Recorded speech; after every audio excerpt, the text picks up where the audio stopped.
नमस्कार, मी नाना आहिरे. आवाज in news Marathi चॅनलमध्ये आपलं सर्वांचं स्वागत करतो. बघूया आजची ठळक बातमी. आज मनमाडमध्ये ज्या नगरपालिकेच्या पोटनिवडणुका लागल्यात त्या पोटनिवडणुकांना शिवसेनेच्या 2 उमेदवार त्या ठिकाणी निवडणूक लढवित आहेत. मधल्या काळात निवडणुकांना आम्हाला येता आलं नव्हतं, पण मग काल परवाकडे इथून आम्हाला उमेदवारांच्याकडनं माननीय जयंत झेंडेंच्याकडनं आग्रह आला, दत्तांच्याकडनं आला, भाई जमलं तर येऊन तर जा निदान. म्हणून मी आणि आमचे हरुणभाई शेख आमदार हरुण खान ते नेहमी असं होत राहतं, हे दोघं जण इथं प्रचारासाठी आलो. आमचे 2 उमेदवार आहेत, एक ज्योती वाघमारे आहेत आणि शिफा जावेद आहेत. या दोन्ही उमेदवारांच्या प्रचारासाठी आम्ही दोघं जण इथं आलेलो. मनमाडमध्ये येताना मला खूप जुन्या आठवणी आहेत माझ्या. तुम्ही जसं म्हणाल तसं आहेतच, कारण मी इथं जवळजवळ 92 ते 2005 इतके वर्ष या नाशिक आणि उत्तर महाराष्ट्रात काम केलं. त्यामुळे ते एक ऋणानुबंध आहेत, त्या प्रेमापोटी ती माणसं बोलवत असतात. आणि आज आम्ही माझ्यासोबत दत्ता गायकवाड ते जिल्हा आमचे उपनेते आहेत, ते इथे उपस्थित आहेत, तेही या निमित्तानं आलेले आहेत. त्यामुळे मला हा सगळा हे जुने सवंगडी आहेत माझी. हास्यास्पद नाही वाटत का तुम्हाला? कोण कृपाळ दोबाने? त्याची स्वतःची त्याच्या पक्षात काय किंमत आहे? गल्लीतलं पोमेरियन काहीतरी भ्याव केलं तर त्याला धरता का तुम्ही? मुळात असं आहे, टायगर बनायला आधी टायगर शिल्लक आहे का बघा त्यांच्यातला. तो दात काढलेले वाघ ते तिथे जाऊन तिकडे गृहमंत्र्याच्या पायावर डोकं ठेवणारी लोक दिसतात, लाचार झाले दिल्ली पुढे. ती माणसं दात हे अशा प्रकारच्या वल्गना करतात, तेव्हा मला तुमच्या सगळ्यांचं आश्चर्य वाटतं. मला एका गोष्टीचं आश्चर्य वाटतं, मी या सगळ्या मीडियातील सगळ्यांना हात जोडून विचारतो, देशापुढच्या सगळ्यात महत्वाच्या समस्या कोणत्या सांगा. का हो, तुम्हाला वाटत नाही का लोकशाहीवर काल एवढा मोठा हल्ला झाला, 4000 EVM मशीन जाळल्या, तुमच्या सगळ्या चॅनलनी किती वेळा दाखवले सांगा बरं? ही बातमी दिवस रात्र दाखवत आहे, आणि मग तुम्हाला गोदी मीडिया बोललं का राग येतो? कोणाची तरी गोदी झाला जात ना तुम्ही. मग ही जी काही परिस्थिती देशामध्ये आहे त्यावर तुमचं भाष्य नाही. तिकडे ते न्यायाधीश सगळे टूरवर मजा मारायला फिरतायत, लाखो इकडे केसेस पेंडिंग आहेत. आज देशाच्या डॉक्टर बाबासाहेब आंबेडकरांनी दिलेल्या घटनेच्या त्यामधील आर्टिकल 10चा इतका मोठा भंग होत असताना, म्हणजे आता संबंध आमचं संविधान उद्ध्वस्त केलं जातंय, त्यावर न्याय देत नाही आहेत. नुसता जस्टिस डिलेड नाही आहे, तो डिस्ट्रॉइड आहे, आता उद्ध्वस्त केलाय बरं का. त्यावर तुम्ही बोलत नाही.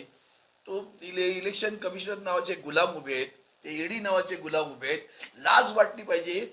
तुम्ही जेव्हा एखाद्याचं चारित्र्य हनन होतं ईडीच्या केस नंतर, आणि जेव्हा कोर्ट त्यांना कुठलाही कारण न देता सांगता की ह्याच्यामध्ये कुठेच काही नाही या केसमध्ये, आणि सोडून देतं, तेव्हा तुमचा आवाज कुठेच येत नाही हो.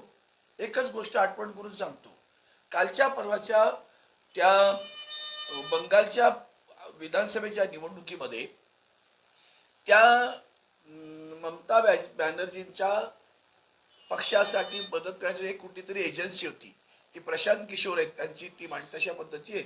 त्यांना ईडीने धाड टाकली. स्वतः ममता बॅनर्जी घेऊन तिथे कागद त्यांचे काढून घेतले होते. त्यानंतर त्या माणसाला अटक केली, आणि अटक करून त्याच्याकडनं माहिती घेत राहिले असतील.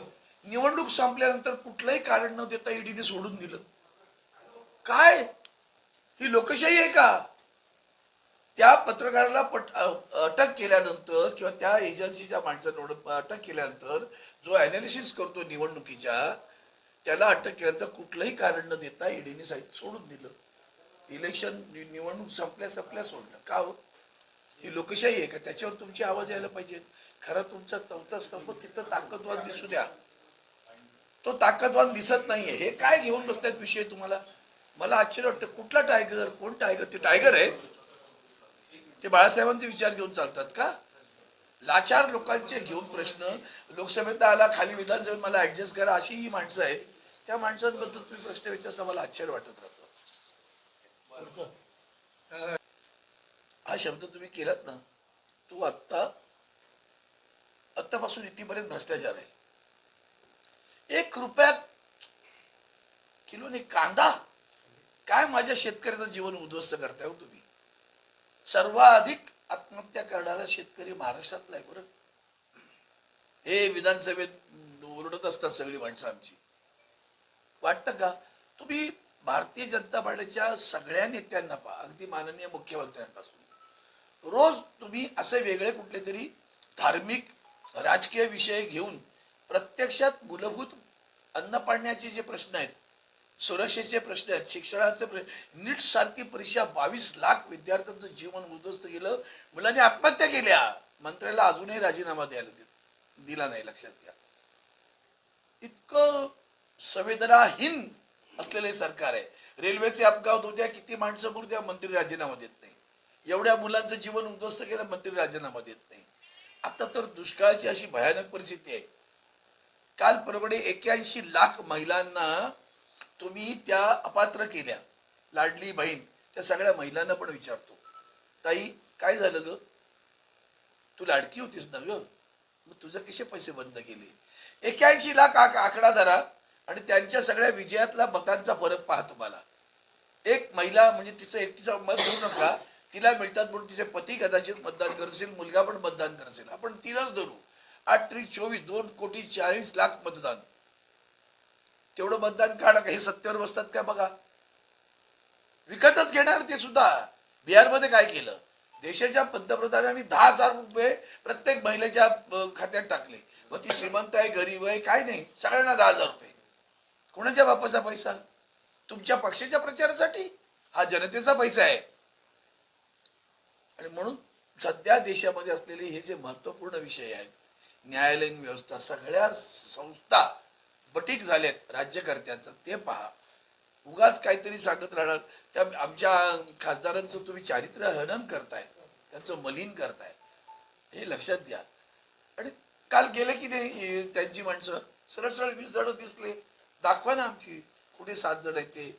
8वा इथे समोर बसलाय, 9वा दिल्लीत गेलेला आहे, 6वा पण दिल्लीत आहे. आता कोण गेले, कोणते कोणते नवाजे पण दिल्लीत आहेत, अनिल देसाई दिल्लीत आहेत, मी इकडे गल्लीत आहे.